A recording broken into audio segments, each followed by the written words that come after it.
آپ کے سامنے 1000 پاؤنڈ موجود ہے، پڑا ہوا ہے، 1,00,000 روپیہ ہے، آپ جانتے ہیں کوئی دیکھ نہیں رہا، خیال آیا کیا یہ اٹھا لوں، چوری کر لوں، اس خیال کا آنا حاجس، خیال کا بار بار آنا خاطر، اور حدیث نفس سے منصوبہ بنانا کہ میں اٹھا لوں یا نہ اٹھاؤں، اسے کہتے ہیں حدیث نفس۔ اور پھر ہم کہتے ہیں کہ جب انسان کا 50% سے زیادہ پرسنٹیج ہو، ذہن غالب جہت اس جانب ہو کہ میں نے اس گناہ کا ارتکاب کرنا ہے، اسے کہتے ہیں ہم۔ اور جب انسان پختہ عزم کر لے، عزم مصمم ہو جائے، پختہ عزم ہو جائے کہ میں نے اس گناہ کا ارتکاب کرنا ہے، تو اسے کہتے ہیں عزم۔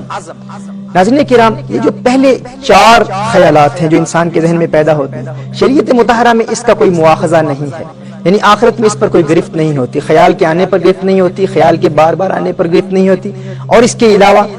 منصوبے بنانے پر بھی گرفت نہیں ہوتی، اور نہ ہی اگر اکثر غالب جہت اس طرف ہے کہ گناہ کا ارتکاب کرنا، اس پر بھی کوئی گرفت نہیں ہے۔ لیکن جب انسان عزم بنا لے، عزم کر لے، ارادہ کر لے، پختہ ارادہ کر لے کہ میں نے اس گناہ کا ارتکاب کرنا ہے، تو اس پر آخرت میں مواخذہ ہے، باز پرس ہے۔ اسی کا ذکر اللہ عز و جل نے قرآن کریم میں سورہ بنی اسرائیل میں ارشاد فرمایا ان السمع والبصر والفؤاد کل اولئک کان عنہ مسئولا، انسان کی آنکھ، انسان کے کان، انسان کی سماعت اور انسان کے دل، ان تمام پر آخرت میں مواخذہ ہوگا۔ اگرچہ انسان گناہ کا ارتکاب نہ بھی کرے، لیکن جب عزم کر لیتا ہے تو آخرت میں مواخذہ ہوگا۔ ناظرین کرام، توبہ پر استقامت حاصل کرنے کے لیے ہمارے لیے یہ جاننا نہایت ہی ضروری ہے کہ اگر یہ خیالات آئیں، جو ہی شیطان ہمارے عقل کے دروازے پر دستک دے تو فوراً ہم نے 5 کام کرنے ہیں۔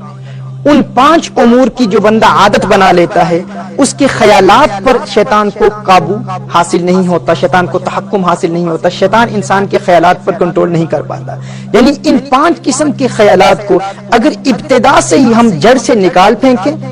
تو شیطان ہمارے دل کے ان بند دروازوں کو، گناہوں کے وہ دروازے جو ہم بند کر چکے ہیں، ان کو ایک مرتبہ پھر اوپن کرنے میں کامیاب نہیں ہو سکتا۔ اور اگر ہم توبہ کر رہے ہیں اور اگر ابتدائی پہلے دروازے پر بھی محنت کر رہے ہیں، اور اس دوران بھی اگر شیطان بار بار اس دروازے پر دستک دے رہا ہے، بار بار ہمیں گناہوں کے ارتکاب کی جانب راغب کرنے کی کوشش کر رہا ہے، تو ان 5 خیالات کا یاد رکھنا، ان کو ذہن نشین کر لینا انتہائی ضروری ہے۔ اور اس کی ترتیب کیا ہے ناظرین کرام؟ جو ہی یہ پہلا خیال آئے، جس شخص کو ہر وقت اپنی سانس کے ذریعے اللہ اللہ کی صدائیں بلند کرنے کی عادت ہو، اسے کہتے ہیں ذکر پاس انفاس، یعنی جب انسان سانس لیتا ہے تو اپنی ناف سے اللہ اللہ کا ورد جاری رکھے۔ مثال کے طور پر جب سانس لیں،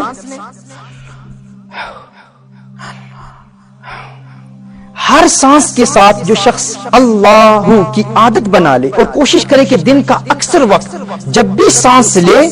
جب بھی انہیل کرے، جب سانس لیتا ہے اللہ کا نام لے، اور باہر نکالے تو ہو کی صدا بلند ہو۔ جس شخص کو اس کی عادت ہو جائے، اس کے ذہن پر شیطان کنٹرول حاصل نہیں کر پاتا۔ پہلا پوائنٹ یہ ہے۔ دوسرا پوائنٹ یہ ہے کہ جو ہی حاجز کی کیفیت پیدا ہو، مثال کے طور پر جو ہی خیال پیدا ہو، پہلا خیال آئے کہ گناہ کا ارتکاب کر، یا فقط خیال آئے کہ گناہ کا موقع ہے تو گناہ کر سکتا ہے، تو اس خیال کے آنے پر فوراً توبہ کی 4 شرائط کے ساتھ توبہ کر لے۔ اگرچہ گناہ کا ارتکاب نہیں ہوا، جس طرح میں نے ابتدا میں بیان کیا تھا کہ اگر انسان گناہ کرتا نہیں ہے، بغیر گناہ کے توبہ کی 4 شرائط کے ساتھ توبہ کر لیتا ہے، تو یہ تقویٰ ہے، پرہیزگاری ہے۔ جو ہی وہ خیال آیا فوراً توبہ کی 4 شرائط کے ساتھ توبہ کر لے۔ اس کے بعد فوراً یہ کہے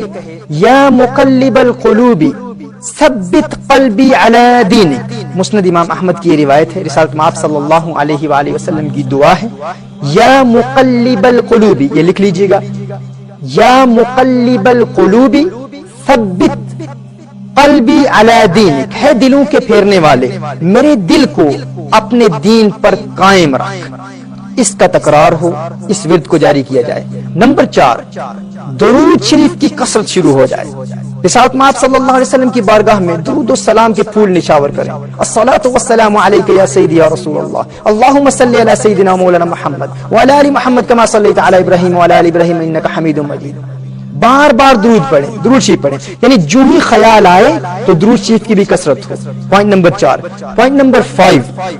لا حول ولا قوة الا باللہ العلی العظیم، اس کی کثرت کرتے ہیں۔ اس حالت میں آپ صلی اللہ علیہ وسلم نے ارشاد فرمایا، صحیح بخاری اور صحیح مسلم کی حدیث ہے، عن ابی موسیٰ رضی اللہ تعالی عنہ ان النبی صلی اللہ علیہ وسلم قال له قل لا حول ولا قوة الا باللہ فإنها کنز من کنوز الجنہ۔ حضور اکرم صلی اللہ علیہ وسلم نے ارشاد فرمایا حضرت ابی موسیٰ رضی اللہ تعالی عنہ کو کہ آپ کہیں پڑھیں لا حول ولا قوة الا باللہ، کیونکہ یہ جنت کے خزانوں میں سے ایک خزانہ ہے۔ ناظرین اکرام، جو شخص ہر وقت حاجز کی اگر کیفیت پیدا ہوگی تو فوراً اپنے نفس پر کنٹرول کرنے کے لیے ان 5 امور پر عمل کر لے۔ پھر اگر شیطان کا حملہ مزید بڑھتا ہے تو حاجز سے خاطر پر چلا جاتا ہے، یعنی بار بار خیالات آنا شروع ہو جاتے ہیں، پھر فوراً ان 5 امور پر عمل کرے، اور پھر اگر خاطر سے حدیث نفس تک چلا جاتا ہے پھر اس پر عمل کرے، حدیث نفس سے اگر ہم تک چلا جاتا ہے پھر ان 5 پر عمل کرے، اور عادت بنا لے، ایسی عادت بن جائے ناظرین کرام کہ انسان یہ پختہ عہد کر لے کہ میں نے اگر دل کے دروازے بند بھی نہیں کیے، اگر توبہ کے مراحل ابتدا سے بھی شروع ہیں، اگر میں فقط آنکھ پر بھی عمل کر رہا ہوں تو ان 5 چیزوں کو یاد رکھوں گا، حاجز، خاطر، حدیث نفس، ہم اور عزم، اور کبھی بھی شیطان کو عزم تک نہیں پہنچنے دوں گا۔ جب ہم یہ رکاوٹیں شیطان کی راہ میں کھڑی کر دیں گے، یہ obstacles، یہ hurdles کھڑی کر دیں گے تو شیطان اپنے حملوں میں کامیاب نہیں ہوگا۔